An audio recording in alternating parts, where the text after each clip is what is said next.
꿈이 이루어지고 있는 요셉의 삶의 모습을 보고 있습니다. 꿈이 이루어지고 있습니다. 요셉이 가지고 있었던 꿈, 하나님이 주신 하나님의 꿈, 하나님이 이루고 싶어 하시는, 하나님이 요셉을 통해서 일생을 통해서 이루어 가고 싶어 하시는 꿈이 요셉에게 있었는데, 그 꿈에 이루기 위하여서 쭉 모든 삶의 과정이 와 있었던 것이죠. 퍼즐이 하나하나 맞춰지는 것처럼 요셉은 자기 삶에 벌어지고 있는 일이 너무나도 이상하고 원치 않는 일들이 자꾸 벌어짐으로 말미암아 굉장히 당황했을 것입니다. 그리고 굉장히 이해할 수가 없어서 억울해하는 부분도 있었죠. 하지만 하나님은 요셉이 이해하지 못하는 그런 상황 속에서 모든 인생의 모든 고난과 역경 속에서 하나님의 퍼즐, 하나님의 꿈이 이루어지고 있는 것이죠. 그 중에 요셉의 꿈 중에 하나가 11단이 요셉 앞에 와서 절을 하는 꿈이었습니다. 20년 전에 꿈을 꾸었던 그 꿈이죠.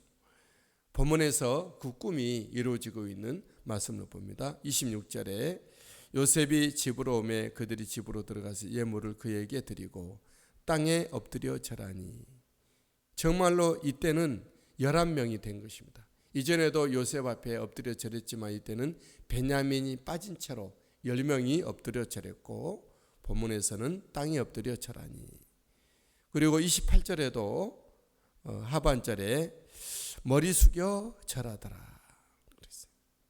요셉은 20년 전에 하나님이 주셨던 꿈이 이루어지고 있구나라고 생각을 했을 수도 있고 안 했을 수도 있을 것 같습니다. 요셉은 그냥 인생을 살아가고 있는 것이죠. 그러나 인생의 주인 대신, 요셉의 인생의 주인 대신 하나님이 그것을 기억하시고 그의 하나님의 시간표대로 이루어 가고 있는 것입니다. 예수 믿는 사람에게는 누구든지 꿈이 있습니다. 자기 꿈이 아니죠. 자기 세상을 향한 인간적인 내가 이걸 하겠다, 이루겠다는 자기의 인간적인 소망, 소원, 야망이 아니죠.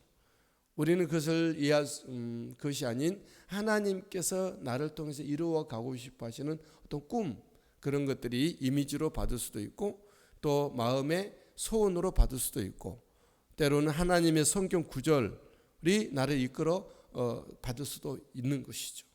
또 그런 게 전혀 없는 채로도 하나님의 꿈이 우리 안에 이루어져 가도록 이끌어 가고 있는 것이죠. 우리에게 예수 믿는 순간 누구든지 예수 믿는 사람, 그 사람을 통해서 이루어 가고 싶어 하시는 하나님 꿈이 있으시다라는 거죠. 우리는 그 꿈이 어떤 꿈인지 이해하든 아니면 인지를 하든 안 하든 상관하지 않고 주님, 나를 통해서 이루어 가실 하나님 그 뜻을 이루어 드리기를 원합니다. 그것이 나의 비전이 되고 그것이 나의 소망이 되고 사명이 되기를 원합니다. 그렇게 우리는 기도했으면 좋겠습니다. 요셉은 땅에 엎드려 절하고 있는 형제들에게 안부를 묻습니다. 첫 번째로는 형제들의 안부를 묻죠.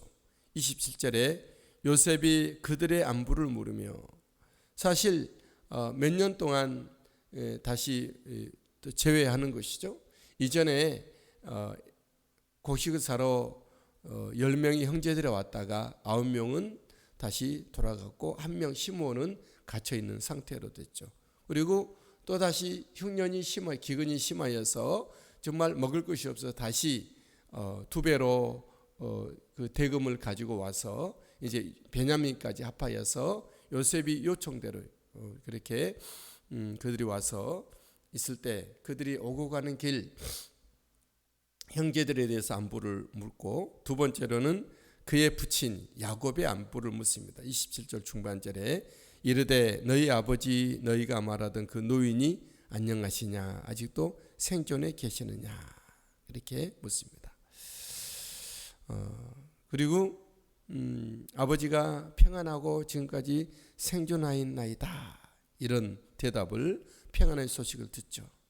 그리고 세 번째 안부는 지금 현장에 와 있는 요셉의 젖동생인 라헬의 아들, 야곱의 네 아내 중에 라헬, 야곱이 사랑했던 아내가 라헬인데 그 라헬을 통해서 난 아들이 요셉과 베냐민이죠.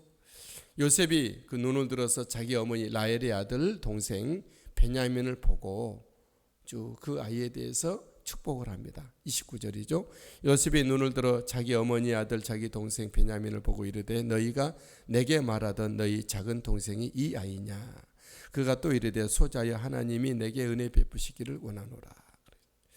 요셉은 이처럼 형제들의 안부와 부친의 안부와 자기의 젖동생을 확인하고 축복을 하고 있는 그런 상황이죠.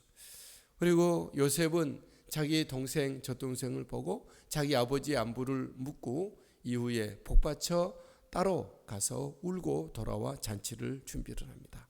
30절 요셉이 아우를 사랑하는 마음이 복받쳐 급히 울 곳을 찾아 안방으로 들어가서 울고. 요셉도 가족에 대한 정이 있었던 것이죠. 20년이라고 하는 갭이 있었어도 또한 요셉이 이미 애굽의 총리가 되고 형제들은 이전에 자기를 따돌림을 했고 지금 굉장히 초라한 모습으로 왔지만 이런 신분적인 갭이 있었지만 여전히 가족은 가족이었던 것이죠. 그는 자기 아버지 안부도 묻고 또 형제들도 또다시 만나게 되고 그리고 특별히 젖동생 베냐민을 만나게 됐을 때 그는 억제할 수 없는 그런 울음이 서름이 함께 또 기쁨이 해완이 또 감사의 그런 어떤 복받쳐 울음이 있었다라는 것이죠. 그리고 얼굴을 씻고 나와서 그 정을 억제하고 음식을 차리고 이제 오찬을 함께 나누게 됩니다. 오찬을 나눌 때 요셉의 명에 의해서 그 형제들이 나이별로 차세대로 쭉 앉힌 것이죠. 이 형제들이 볼 때 굉장히 이상하게 있어요. 어떻게 저 애굽의 실세가 애굽의 총리가 자기들의 그 나이에 따라서 자리를 뺏어가야 앉게 하는지 이상했죠. 그러나 요셉은 형들을 알기 때문에 알고 있습니다. 그리고 나서 그 요셉은 따로 음식을 먹는 것이죠. 왜냐하면 요셉은 애굽 사람이 신분이고 형제들은 히브리 사람이 신분이기 때문에 태양신을 숭배하고 있는 애굽 사람들은 히브리 사람, 애굽 사람이 볼 때 이방인이고 그렇죠. 그래서 그들과 함께 식사를 하지 않죠. 부정이 여겨서 그들은 이상하게 여기고 이제는 요셉이 자기에게 와 있는 음식을 다 형제들에게 나눠줍니다. 특별히 자기 젖동생 베냐민에게는 5배를 더하여 주죠. 함께 오찬을 이렇게 즐겁게 마시는데 우리는 이 말씀에서 보면서 세월이 흐르고 또 우리의 모습은 달라졌어도 역시 가족은 가족이구나. 우리 살아가는 가족들을 이 시간 생각하고 그 얼굴을 떠올리고 정말 축복할 수 있게 되기를 바랍니다. 요셉은 그 형제들과 함께 오찬을 즐겁게 나누고 자기의 것을 다 나눠주고 있는 것이죠. 우리 예수 그리스도, 우리의 왕 되시는 예수 그리스도는 자기의 모든 것을 우리에게 나눠주시는 예수님. 자기 생명인 살과 피를 나눠주시고 예수 그리스도의 거룩한 이름을 우리에게 주시고 예수 그리스도의 생명력을 우리에게 주시고 예수님의 거룩함을 우리에게 주셨고 예수님의 그 사탄을 이기셨던 승리의 능력이 깃발이 우리에게 주어져 있다는 것이죠. 우리는 예수님의 보혈을 뿌리고 우리의 삶에서 살아가고 예수님의 삶의 풍성함으로 우리 안에 채워져 가고 예수님의 승리의 깃발을 우리가 삶의 모든 고지마다 자랑마다 꽂고 우리 주의 이름을 선포하며 갈 수 있게 되길 바랍니다. 우리가 가는 곳에 생명을 주는 우리 생각과 우리 언어 속에서 생명을 주는 그런 삶으로 또 우리의 사역을 통해서 생명이 아름답게 열매 맺어 성장되어지는 풍성하게 되는 은혜가 있게 되기를 바랍니다. 사랑하는 사람에게 요셉은 나눠주고 있는 것이죠. 우리 하나님 우리를 사랑하시기 때문에 아들을 내어주시고 예수님도 우리를 사랑하시기 때문에 자기의 살과 피를 다 내어주시고 나눠주시고 찢겨서 우리에게 주셨던 것입니다. 우리들도 사랑하는 우리의 영혼들 내가 얼굴을 알지 못하고 이름을 알지 못하는 영혼들을 위해서 기도하고 이 나라 민족을 위해서 기도하고 우리의 각자의 만나지는 지인들을 위해서 또 기도의 품속에서 마땅히 기도해야 될 이들을 기억하면서 기도하며 품어하며 하나님의 사랑을 나누는 우리 모두가 되시게 되기를 예수님의 이름으로 축복합니다.